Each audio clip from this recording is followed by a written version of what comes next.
오늘 교회 설립 이렇게 100주년을 맞아서 하나님께 영광을 올립니다. 광복 이전에 이 교회를 섬겼던 모든 분들, 또 지금까지 교회를 위해서 사목과 선교에 헌신하신 신부님들, 교회 여러분들께도 감사를 드립니다. 오늘 또한 이곳에는 서대구 애은교회 같이 함께 하셨습니다. 모든 분들 안에 주의 은총 가득하기를 소망합니다. 저는 오늘 성서 본문들 중에 이독서 서신 베드로전서 2장 2절 말씀을 중심으로 같이 100주년을 맞아서 교회에 당부드리는 말씀, 또 함께 주시는 말씀을 나누고자 합니다.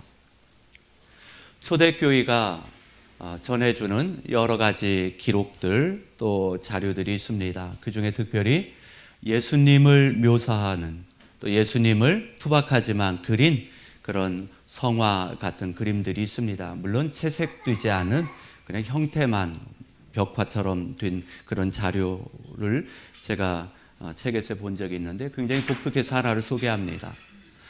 그리스도를 그렸는데 그리스도의 모습 안에 이렇게 가슴을 그린 겁니다.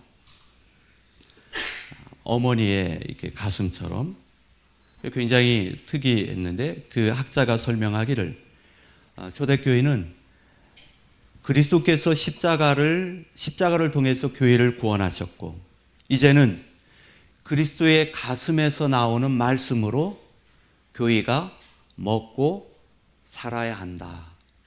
그런 뜻으로 그 이콘이 이렇게 그리스도의 가슴을 그려놓은 그런 그림이 있었습니다. 오늘 베드로전서 2장 2절 말씀이 바로 그러한 의미라고 봅니다. 가난아이처럼 순수하고 신령한 젖을 구하십시오. 다른 번역은 가난아이처럼 말씀의 순수한 젖을 구하십시오. 우리가 구할 순수한 젖은 다름 아니라 예수 그리스도 그분의 말씀이라 하는 것입니다. 잘 아시겠지만 갓난아기는 젖을 물리는 그 순간까지도 울어제낍니다. 이유는 먹지 않으면, 젖을 물지 않으면 내가 살지 못한다는 걸 아는 그런 본능적인 것 때문에 그런 것입니다. 초대교회는 적어도 교회도 예수 그리스도의 가슴에서 나오는 그 순수한 젖을 먹지 아니하면 우리가 죽는다 하는 영적인 DNA가 교회 안에 있었다는 것입니다. 100주년을 맞아서 저는 우리 교회가 말씀의 순수한 젖을 갈망하는 교회가 되기를 간절히 축복합니다. 순수한 말씀이라는 것이 무슨 뜻일까? 순수하다고 하는 것은요, 첫째는 속이지 않는다 하는 것입니다. 누가 말씀을 가지고 속이겠습니까? 그런데 말씀을 가지고도 속일 수도 있습니다. 두 번째는 교묘하지 않은 말씀이라는 뜻입니다. 요즘 우리 주변에 있는 이단들 얼마나 교묘합니까? 그래서 식별하기가 참 어렵습니다. 세 번째, 순수하다는 것은 기교를 부리지 않는다는 것입니다. 설교자가 사람을 의식하거나 또는 자기를 의식하면 기교를 부리게 됩니다. 순수하다.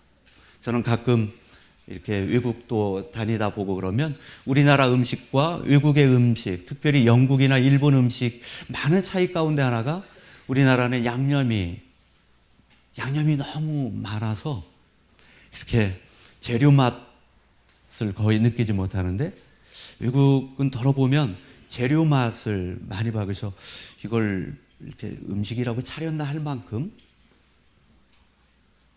저도 어떻게든 말씀에 순수한 젖을 교회에 먹여드리고 싶은데 저 또한 말씀에다가 내가 좋아하는 양념도 치고 또 MSG도 치고 얼른 맛을 내야 하니까요.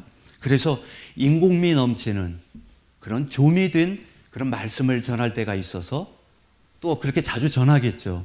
그래서 늘 무겁습니다. 바라기는 이 교회에 정말 순수한 젖이 공급되는 그러한 교회가 되기를 축복합니다. 근데 더 중요한 게 있습니다. 뭐냐면 그러한 말씀의 순수한 젖을 신자들이 갈망해야 한다는 것입니다. 제가 의정부교회 부재 사제 시절에 저희 집 옆에 이렇게 소영이라고 하는 우리 집 큰아이랑 같은 또래 여자아이가 있었어요. 그 집 엄마는 애 밥 먹일 때 되면 밥그릇을 들고 그 통로까지 막 나옵니다. 소영아, 한수 줘, 한수 줘. 나중에 우리 아이가 놀러 갔는데요. 그때는 이제 아마 사고를 과가지고 애가 잘 안 먹으니까 키가 또래 키가 안 되거든요. 좋은 사고를 거서 애를 먹이려고 하는데 역시 안 먹어요. 그때 마침 우리 집 큰애가 놀러 갔어요. 엄마가 홧김에 야, 민규야, 너희가 먹어라 그런 거야. 우리 아이가 상에 달라붙어서 그걸 다 먹어버렸어요. 그러니까 그때 그걸 보고 그 소영이라는 아이가 엄마 나 먹을래, 나 한수 줘. 그런 거예요. 그때부터는 그 집이 그 아이한테 뭐 귀한 거, 좋은 걸 먹일 때는 꼭 민규 엄마, 민규 좀. 그래서 우리 아이가 그 아이 덕분에, 그래서 우리 아이는 뭐 없어서 못 먹겠죠. 하나 먹으면 그 아이도 한수죠. 여러분, 부모 입장에서 자녀가 맛있는 걸 차렸는데 안 먹을 때처럼 속 타는 게 어디 있겠습니까? 하나님의 전에 귀한 말씀이 준비됐을 때 여러분들이 그 말씀을 정말 갈망하는 여러분들 되시길 바랍니다. 저는 성결교회에서도 신앙생활을 했고 장로교회에서도 신앙생활을 했고 그렇지 않았습니까? 저 앞에 있는 수산교회가 지금 목사님이 제 동기이신데 다른 거 몰라도 그런 교회 갔을 때 굉장히 독특한 것 가운데 하나는 찬송 부르고 뭐 할 때는 이렇게 딴 데 보시는 것 같아도 설교 시간 되면 다들 막 그런 걸 봅니다. 여러분, 순수한 말씀을 갈망하는 이 교회가 되기를 간절히 축복합니다. 두 번째는 말씀의 순수한 젖이 공급되는 교회가 되어야 합니다. 식탁만 있으면 뭐합니까? 그죠? 집에 멋진 식탁만 있으면 뭐합니까? 그 식탁에 정성스러운 음식이 준비됐을 때 그 식탁도 값어치가 있는 거 아니겠습니까? 어릴 때 동네 어르신들이 하던 말씀이 이렇게 가끔 생각나는 게 있습니다. 그때는 뭐 동네 여기저기에 그냥 애기 울음소리도 많고 저희 또래들도 얼마나 많습니까? 시골에. 그런데 어르신들이 이렇게 하시는 말씀이에요. 어떤 젊은 그 당시 세댁이라고 하는 젊은 분이 아이고 저 애기 엄마는 제대로 먹지도 않으면서 맨날 저렇게 일해서 저 무슨 저주로 애를 키우려 저러나. 아이고 딱하지 그런 거 봤어요. 여러분, 교회는 말씀의 순수한 젖이 끊이지 않는 교회가 되어야 합니다. 그러면 누가 어디에서 말씀의 순수한 젖을 여러분들에게 우리에게 공급하겠습니까? 적어도 성공회에는 세 가지에서 말씀이 공급된다고 봅니다. 첫째는 설교자입니다. 설교자를 통해서 말씀의 젖이 공급됩니다. 두 번째는 우리가 갖고 있는 이 예식서 안에 여러분 주께서 여러분과 함께 그 다 성경에 있는 말씀 아닙니까? 천사가 마리아를 만났을 때도 하나님께서 당신과 함께한다. 다 그거 성경에 있는 말씀입니다. 그러니까 성경에 있는 이 예식서 안에 있는 기록된 그 복음에 기록된 말씀을 우리는 또 공급받습니다. 또 어디에서 말씀을 공급받습니까? 그리스도의 성체와 보혈, 성만찬을 통해서 보이는 말씀, 우리가 직접 경험하는 말씀을 또 공급받는 것입니다. 그러니까 성공회는 이렇게 말씀의 순수한 젖이 아주 다양하게 여러 각도에서 공급되니까 다양한 식성을 가진 우리들을 충분히 채우고도 남는다는 것입니다. 그래서 정말 100주년을 맞은 우리 대구교회가 말씀의 순수한 젖이 넘치게 공급되는 그런 교회가 되기를 간절히 축복합니다. 마지막으로 세 번째는 말씀으로 성장하고 구원을 맛보는 교회가 되기를 바랍니다. 여러분, 말씀을 맛봤습니까? 맛본 적 있으시죠? 우리가 말씀을 듣습니다. 나 말씀 듣는다, 설교 듣는다. 근데 설교도 사실은 맛보는 겁니다. 왜냐하면 하나님의 말씀은 떡과 같은 밥과 같은 거기 때문에 말씀은 듣는 동시에 맛을 볼 수 있는 겁니다. 그 말은 뭐냐면 느끼고 경험할 수 있다는 것이죠. 맛보는 것으로 인해서 우리가 자라게 되는 것입니다. 베드로전서 2장 2절에 여러분은 그것으로 그러니까 말씀의 순수한 젖으로 자라나서 구원을 얻게 될 것입니다. 자란다, 성장한다 하는 것은 확장된다고 하는 것입니다. 자신의 개인의 인격과 또 자신의 신앙이 확장되는 것입니다. 더 나아가서 교회 공동체가 믿음의 역량, 희망의 인내, 사랑의 봉사, 섬김, 이것이 계속해서 확장되는 것이 성장하고 자라는 것입니다. 어느 교회치고 어느 사람치고 잘하는 걸 원치 않는 사람이 있겠습니까?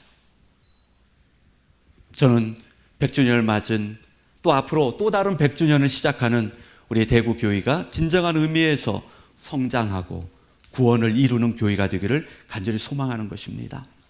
그래서 베드로전서 2장 3절에 여러분은 이미 주님의 인자하심을 맛보지 않았습니까?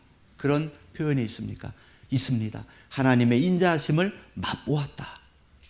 오늘 굉장한 이렇게 막 냄새가 나더라고요. 그러니까 막 그 바비큐도 준비하시는 것 같고요. 어떤 분은 뭐 튀김도 준비하신다고 하고 우리가 그걸 다 이렇게 맛보지 않습니까? 그래서 하나님의 인자하심을 맛봤는가? 경험했는가? 올해가 마르틴 루터를 통해서 된 종교개혁 500주년입니다. 마르틴 루터의 그 가슴에 끊임없이 일고 있었던 갈망은 하나님의 인자하심을 맛보는 거였답니다. 그는 수도사였습니다. 수도원에 가면 정결함이 있고 고요함이 있고 엄격함은 있지만 자신의 그 가슴에 채워지지 않는 하나님의 인자하심을 맛보고자 하는 그 갈망이 채워지지 않는 것입니다. 그래서 그가 하나님의 인자하심을 맛봤던 것은 다름 아니라 하나님의 말씀인 성경을 통해서였습니다. 성경을 묵상하고 성경을 탐구하다가 그 성경에서 하나님이 이렇게 인자하신 분이구나 하는 것을 그가 비로소 맛보았다 그랬습니다. 경험했다 하는 것이죠. 여러분, 하나님의 말씀은 듣는 것으로 끝나지 않습니다. 듣는 것으로는 부족합니다. 그 말씀을 우리가 경험할 때, 맛볼 때 그것이 나를 자라게 하는 것이고 그것을 통해서 이것이 구원이구나. 이것이 내가 이 땅에서 죽기 전에 누리는 구원이구나. 이것이 십자가에서 예수님께서 다 이루었다고 하는 그 구원을 내가 누리는구나 하는 것을 우리가 맛보는 것입니다. 이제 말씀을 맺습니다. 교회는 진리이신 예수 그리스도 그분 위에 그분을 통해서 세워졌습니다. 교회는 주님의 말씀으로 시작했고 주님의 말씀으로 자라고 주님의 말씀으로 세워지고 주님의 말씀으로 주님께서 오시는 그날까지 보존되고 나아갈 것입니다. 이제 지금부터는 향후 선교 200주년이 시작되는 거 아닙니까? 그것은 우리 세대의 일은 아니라고 봅니다. 우리 다음 세대의 일이겠죠. 그 다음 세대가 200주년을 기념하겠죠. 그럴 때 우리가 물려줄 유산이 무엇이겠습니까? 다른 것보다 대구교회는 말씀의 순수한 젖을 갈망하는 교회였고 말씀의 순수한 젖이 항상 공급되는 교회였고 말씀의 순수한 젖을 통해서 성장했고 구원을 이루었을 뿐만 아니라 지역 사회에도 진정한 하나님의 나라의 구원을 같이 나누는 교회였다. 바로 이것을 물려주는 참 복된 교회가 되기를 간절히 축복합니다. 성부와 성자와 성령의 이름으로 말씀드렸습니다.